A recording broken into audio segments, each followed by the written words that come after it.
that in itself can be viewed upon as a form of mind control, that you're traumatizing someone into, enough to make them, pledge their allegiance to the order or to the group even more.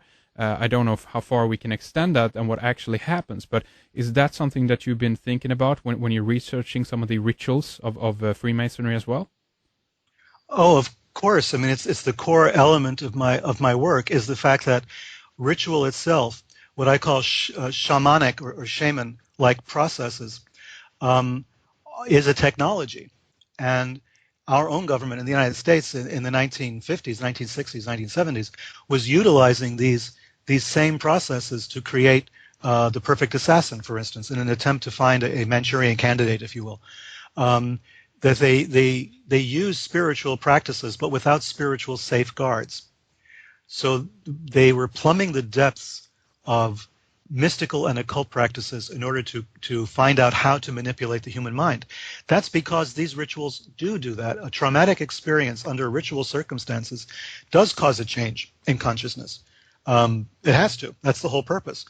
And the trauma, any kind of trauma, will cause a change in consciousness. But when you add trauma to a ritual circumstance filled with symbols, filled with strange language and the theater of ritual, combined with the trauma, you're exerting a tremendous effect on the consciousness of that person.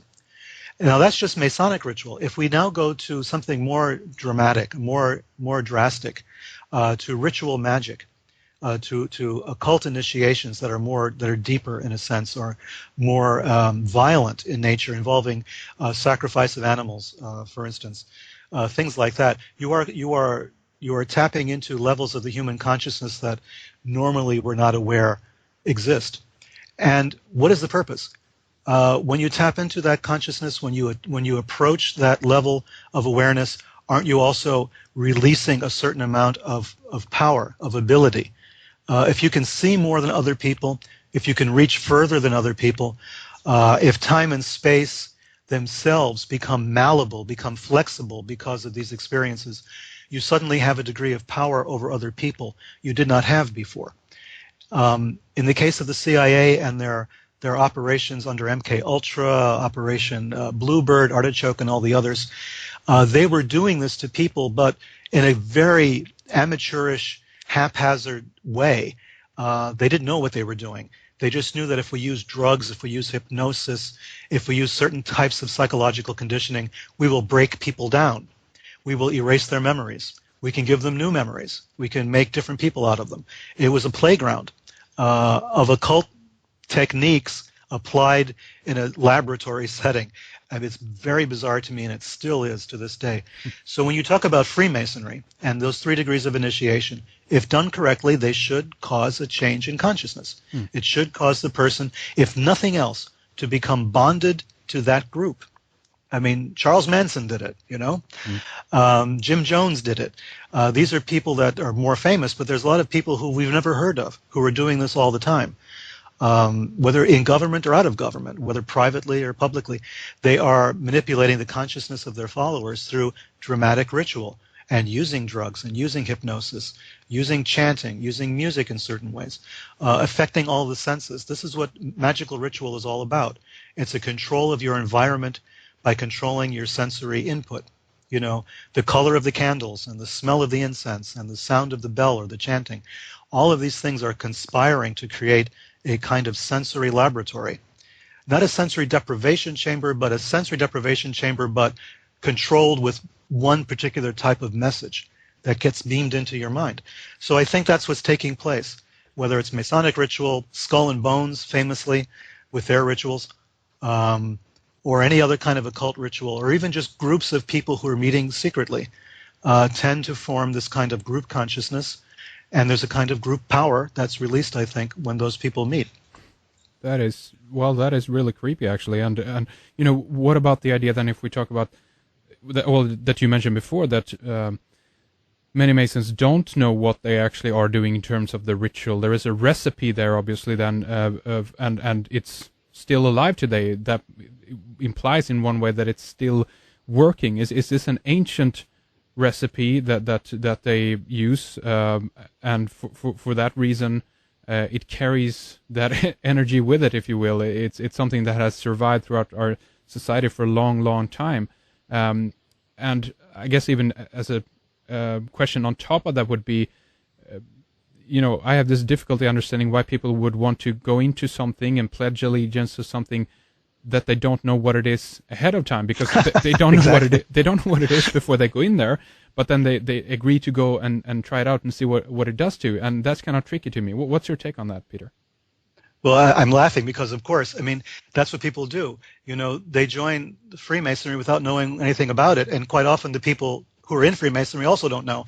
So it's this weird desire to belong to something, and I think this idea of connecting with a group of like-minded people has become really strong, especially when in cyberspace we're connected to thousands of people and thousands, but we don't really connect. We don't really know them. We don't shake their hands. We don't have coffee with them.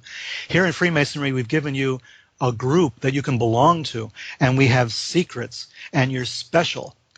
All you have to do is go through these rituals. All you have to do is have your consciousness awakened in a specific way, and you'll be one of us. Now, I think that in many cases, these rituals can be enacted sloppily. They can be done very badly by inept people, and perhaps it doesn't work then. And maybe that's what you find in a lot of Masonic temples. I don't know. But I think that the rituals are done properly with people who believe what they're doing and who are expert at performing these rituals. Then I think you have an engine of consciousness that's very powerful. And I think that's the difference. Do you take any stance in terms of if it's for good or if it's for bad? I mean, again, you expressed earlier your worry over the fact that many leaders have a religious background. Here we have an organization then that demands that you have a belief in a higher or supreme being or the grand architect or pick a religion, whatever. It doesn't matter, just as long as you feel that you're associated with one. Does that scare you as well, then? Well, not so much the idea of believing in a God doesn't particularly bother me. It's the other things that go along with it that bother me. I didn't care that Ronald Reagan, for instance, believed in God. That didn't matter to me. The fact that he belonged to the Disciples of Christ, which was an apocalyptic sect to which Jim Jones also belonged, that bothered me. You see, it depends on the context very heavily. So if somebody comes over to me and says, "Oh, they're a Freemason, they joined this lodge in Ohio somewhere," and it's a bunch of guys who work in the factory and stuff like that, I'm not too particularly worried.